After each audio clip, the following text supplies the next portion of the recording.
हम जब भी कोरोना वॉरियर्स की बात करते हैं तो हमारी नज़र doctors, nurses, health care workers और पुलिस पर जाती है। लेकिन असल बात तो ये है कि इन वॉरियर्स की लिस्ट यहीं पर ख़त्म नहीं होती।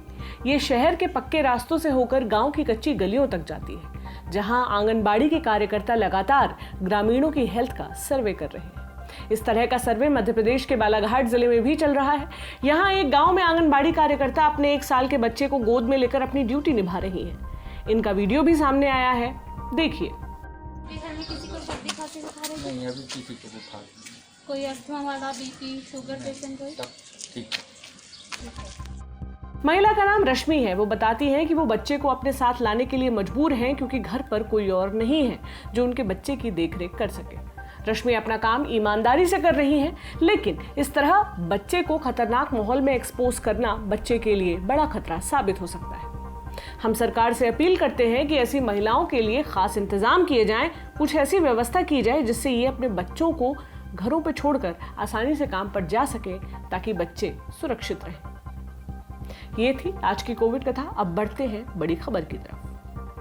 कोरोना वायरस की दूसरी लहर के बीच एक तरफ जहां पर्याप्त मात्रा में वैक्सीन ना उपलब्ध होने की खबरें आ रही हैं, वहीं दूसरी तरफ वैक्सीनेशन ड्राइव में जेंडर गैप की बात सामने आई है। जेंडर गैप से यहां मतलब है कि पुरुषों की तुलना में कम महिलाओं का टीकाकरण हुआ है। कोविन पोर्टल के सरकारी आंकड़ों के मुताबिक राष्ट्रीय स्तर पर यह गैप लगभग 4% का है। और क्या कहते हैं आंकड़े, आपको बताएंगे आज की बड़ी खबर में। साथ ही हरियाणा के पलवल और यूपी के अमेठी में हुई कथित रेप की 2 वारदातों के बारे में भी आपको डिटेल में जानकारी देंगे। नमस्ते, मेरा नाम प्रतीक्षा है और आप देख रहे हैं दी ऑर्डिनरी शो। सबसे पहले हम चर्चा करेंगे वैक्सीनेशन वाले आंकड़ों पर। इन आंकड़ों की अगर गहराई में जाएं तो पता चलता है कि दिल्ली और उत्तर प्रदेश जैसे राज्यों में जहां कोरोना वायरस के बहुत ज्यादा मामले सामने आए हैं, वहां वैक्सीनेशन जेंडर गैप राष्ट्रीय औसत से बहुत अधिक, लगभग 10% पर है। सिर्फ 4 राज्यों केरल, कर्नाटक, छत्तीसगढ़ और हिमाचल प्रदेश में ही पुरुषों के मुकाबले अधिक महिलाओं का कोविड टीकाकरण किया गया है। इन 4 राज्यों में से केरल और कर्नाटक में कोविड केस लोड बहुत ज्यादा है। नागालैंड और जम्मू कश्मीर में वैक्सीनेशन जेंडर गैप का औसत लगभग 14% है। नागालैंड के साथ साथ मणिपुर और अरुणाचल प्रदेश जैसे पूर्वोत्तर भारत के राज्यों में यह गैप 10 से 13% है। पंजाब में भी लगभग 10% का गैप है। चंडीगढ़ में भी लगभग 11% का गैप है। डेटा के मुताबिक अभी तक देश में कुल 17.78 करोड़ लोगों को कोविड का टीका लग चुका है। इनमें से लगभग 7.5 करोड़ लाभार्थी पुरुष और 6.5 करोड़ के लगभग महिलाएं हैं।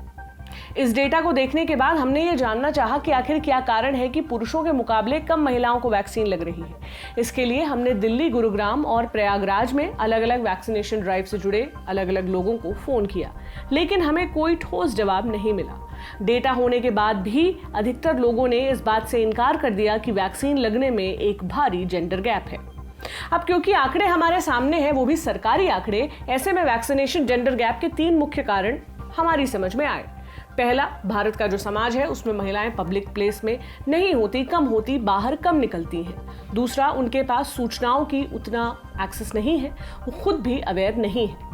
ऐसे में ये दोनों कारण मिलकर उन्हें खुद के दम पर बाहर जाकर अपना वैक्सीनेशन कराने से रोकते हैं। इन सब कामों के लिए महिलाएं अपने घर के किसी सीनियर या पुरुष सदस्य की हेल्प लेने के लिए मजबूर होती हैं, जो उन्हें बाहर ले जा सके, उनके लिए लिखा पढ़ी कर सके। तीसरा और एक बहुत महत्वपूर्ण कारण प्रेग्नेंट और स्तनपान करा रही महिलाओं को वैक्सीनेशन की अनुमति ना मिलना है। इस संबंध में दिल्ली बाल अधिकार सुरक्षा आयोग के प्रमुख अनुराग कुंडू ने केंद्रीय स्वास्थ्य मंत्रालय को पत्र भी लिखा है। उन्होंने कहा कि गर्भवती और स्तनपान करा रही महिलाओं को वैक्सीनेशन ड्राइव में शामिल किया जाना चाहिए। अपने पत्र में उन्होंने लिखा, साल भर में लगभग 2.5 करोड़ से ज्यादा महिलाएं बच्चों को जन्म देती हैं। इतनी ही महिलाएं स्तनपान कराती हैं। मतलब कुल मिलाकर 5.2 करोड़ महिलाओं को वैक्सीनेशन ड्राइव से बाहर कर दिया गया है, जबकि इन महिलाओं को कोविड टीकाकरण मिशन की प्राथमिकता वाली लिस्ट में होना चाहिए। उनके ऊपर ज्यादा खतरा है। दुनिया भर में कोविड के कारण ऐसी महिलाओं की मृत्यु हो रही है, जो बहुत चिंताजनक है। कुंडू ने सरकार को प्रेग्नेंट और स्तनपान करा रही महिलाओं को हाई रिस्क ग्रुप में रखने की सलाह दी है। ये भी सलाह दी है कि टास्क फोर्स बनाई जाए जो ऐसी महिलाओं को ऑब्जर्व करे और फिर उसके अनुसार गाइडलाइन विकसित कर सके। कुंडू के पत्र पर सरकार की तरफ से अभी तक कोई प्रतिक्रिया नहीं आई है। प्रेग्नेंट और स्तनपान करा रही महिलाओं के वैक्सीनेशन के लिए सरकार ने अभी तक कुछ साफ नहीं किया है। विदेशों में ऐसी महिलाओं को वैक्सीनेशन की अनुमति मिल चुकी है, लेकिन हमारी सरकार औरतों के प्रति उदासीन रवैया अपनाकर बैठी हुई है, जैसे उसे कोई मतलब ही नहीं है। आखिर में कुछ और आंकड़ों की अगर बात करें तो अभी तक देश में 18 से 44 साल के बीच के 93,14,000 लोगों को कोविड वैक्सीन लग चुकी है। इसके अलावा 45 से 60 साल के बीच 5 करोड़ 65 लाख लोगों को वैक्सीन का पहला और लगभग 85 लाख लोगों को दूसरा डोज लग चुका है। 60 साल के ऊपर के लोगों की अगर बात करें तो लगभग 5 करोड़ 42 लाख लोगों को पहला और 1 करोड़ 72 लाख लोगों को दूसरा डोज लग चुका है। आगे बढ़ते हैं, अब आपको बताते हैं अमेठी के एक गांव में हुई घटना के बारे में। ट्विटर पर अमेठी की बेटी को न्याय दो हैशटैग ट्रेंड कर रहा है। लोग 12-13 साल की एक बच्ची की तस्वीर शेयर कर इंसाफ मांग रहे हैं। क्या है ये मामला, आपको डिटेल में बताते हैं।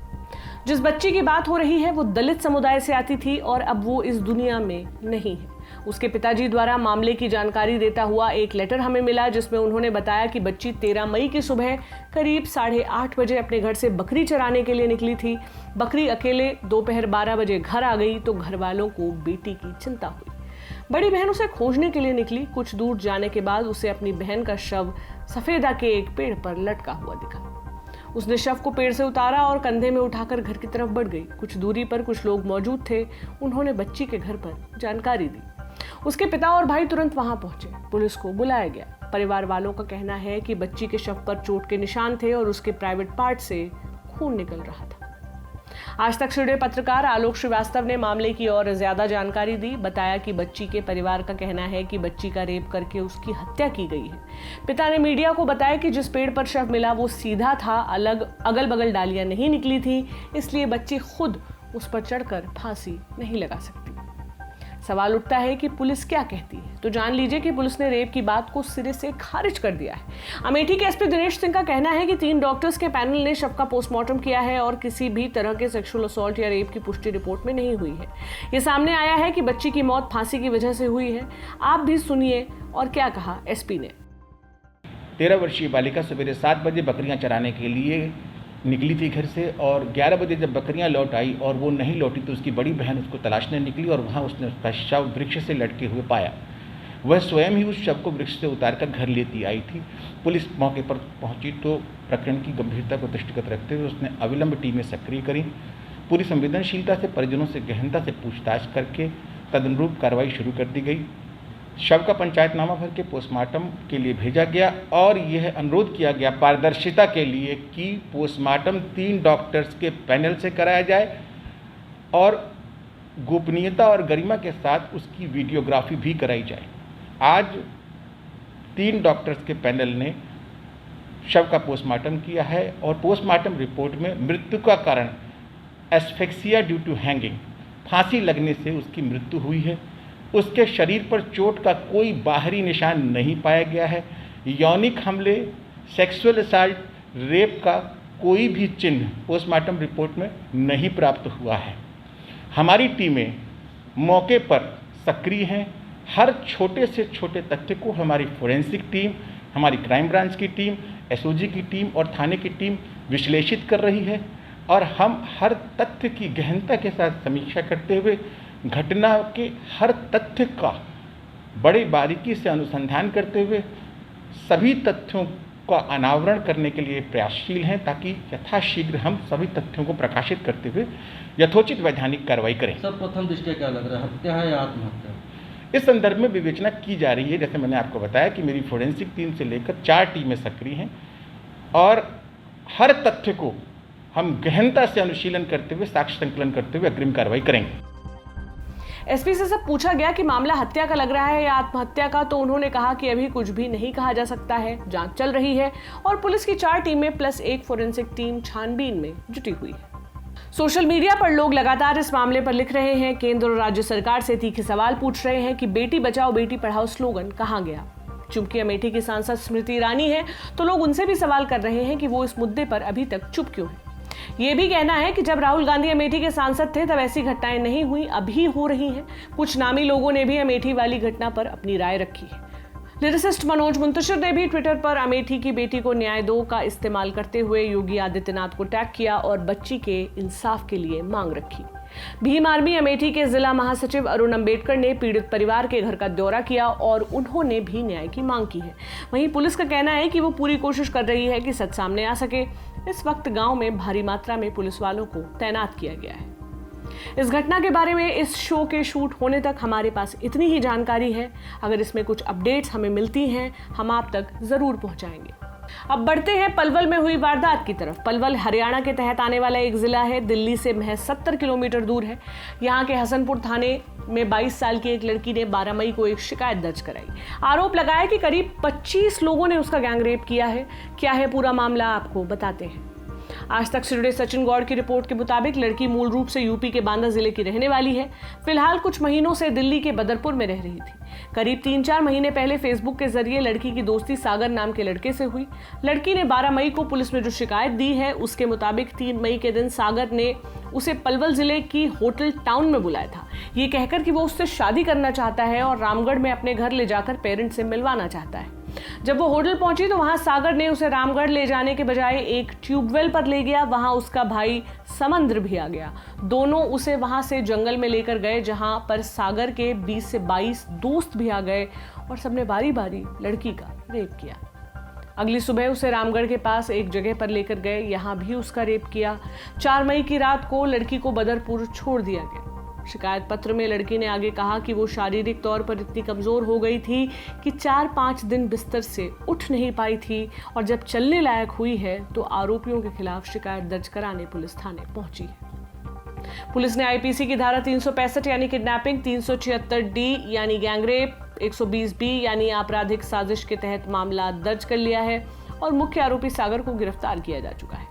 महिला ने अपनी शिकायत में जंगल में ले जाने की बात कही थी, लेकिन पुलिस ने इस बात को नकारा है। कहा है कि हम इस मामले की जांच कर रहे हैं। साथ ही पुलिस ने आरोपियों की संख्या के मुद्दे पर भी कहा कि ये भी जांच का विषय है। सुनिए हसनपुर थाना प्रभारी राजेश कुमार ने क्या कहा। ये पहले अपने माँ बापों से अनबन करके दिल्ली में रही, फिर दिल्ली से बदरपुर रही, फिर इसकी दोस्ती एक सागर नाम के लड़के से फेसबुक के माध्यम से इसकी दोस्ती हो गई। इसको फ़ोन करके 3-4 तारीख को इसको बुलाया और फिर इसको अपने ट्वेल पे लेके गया।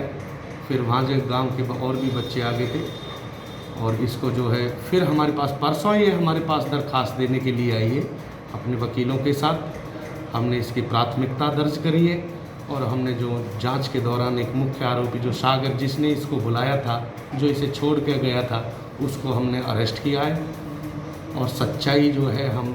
तो कितने समय से ये टाई अप में थे लड़के लड़की? ये करीब 3-4 महीने से थे।